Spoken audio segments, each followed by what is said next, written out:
Because I had a bad experience, Parks. Do you want to hear it? Sure. They would call my house and they would say, call my house and they would say, now you want to help people with their wigs. Just try to. Now you want to help me right there. I'm here. In Melyssa Ford's absence, the Joe Budden Podcast keeps making fun of her. Yes, Melyssa Ford vanished for roughly a week and a month. We are discussing days 35 and 37. Additionally, there have been a few subtle references to her time on the program, even though Joe has stated that she will return.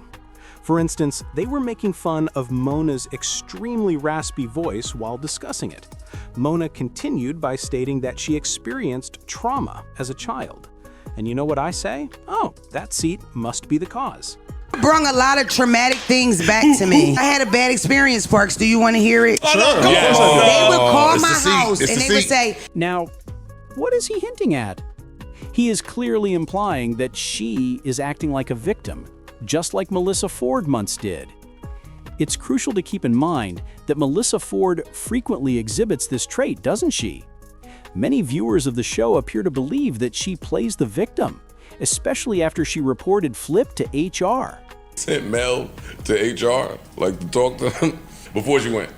Oh my God, the culture, I can't stand it. I don't know what's going on. And if you don't do something about those guys.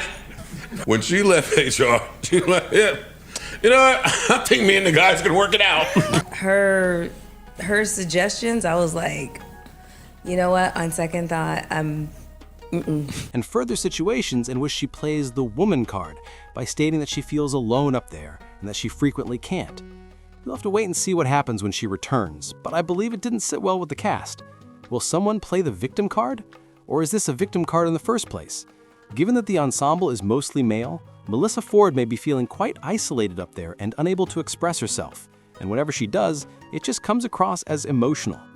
Next comes another shot. I believe that this one, in which they mock Mona's wig and Flip responds, "Hey Joe, you never helped another person with their wigs," is a little more crude and less serious.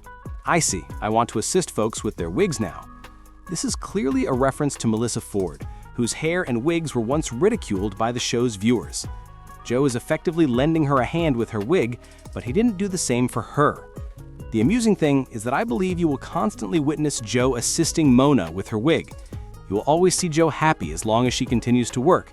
He's going to say, oh, and stare at her as if she were the love of his life, because Mona has the potential to be the first female character to elevate the program. His network of ladies didn't ever work out. Due to a number of problems, Melyssa Ford's relationship with Bridget Kelly, Mandy, and Olivia Dope never worked out. Mona might be that individual. Additionally, I believe that the first 2 episodes give a clear picture of what Joe wants her to become. When guys are talking too much, Mona can provide comedy relief by saying, "Don't even talk like that. I am aware of how you all are doing. You guys are calling me behind the scenes while acting really depressed while discussing all of this on these podcasts." She brings that kind of material, and I believe Joe is really content. He's most likely smiling as he goes to sleep.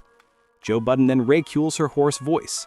She dismisses it with a laugh. my reps, I get a BBL, we can make some money. What's up? Or halls. Since it's simple in the first 2 episodes, when you get your new paycheck and they pay you more than Gillian Wallow did, only time will tell if she can handle it. They are paying you more than Dave Mazis and Breakbeat Media.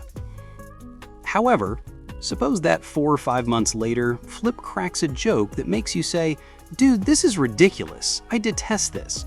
These men are all immature, they lack confidence, I have no idea why I'm up here at all. Let's see how that turns out." There was yet another scenario, though, in which the Ian and Mark program was hinting at a lawsuit from one of the cast members. Just out here. Well, yeah, you've been faking injury, trying to build up some type of lawsuit against the network, which is so irresponsible and just... Mark Lamont is currently the meta commentary there. The network is being sued by him. However, there is a lot of speculation and rumors that Melyssa Ford was the one who sued the network. Additionally, Mark clarifies that this was not a reference to Melyssa Ford. Mark show came out. And then people keep hitting me up thinking that the episode is some deep attack on the co-workers up here. That wasn't what the intent was. First of all, the episode was shot a long time. However, how can we know that? How are we aware of that? You were unaware that everyone believed she was bringing a lawsuit against the network, or at the very least developing a case. In addition to that, Ian Schwartzman made this comment on the broadcast. And honestly, I think he f***ed you. We f***ed each other. Which is fine. You could have just been open about it and say you were fraternizing, but you didn't. So now I'm left with the liability. He is discussing all of the stuff, including effing coworkers, and that is obviously comparable to Melyssa Ford and Mark Lamont Hill.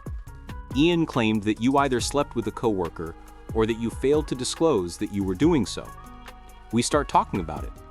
When Melyssa Ford does return, if she does at all, it will probably be awkward, in my opinion. It may even be temporary. There may be times when Melyssa Ford is sitting on that couch looking depressed. Additionally, she ceased performing on her show, Hot and Bothered. My question is, how does she get paid? What's happening? Has she amassed wealth from her appearances on the Joe Budden Podcast in recent years? Time will tell. And I suppose that's why you believe Melyssa Ford would come back and need the money. Without a constant check, a woman like her could not possibly maintain her lifestyle.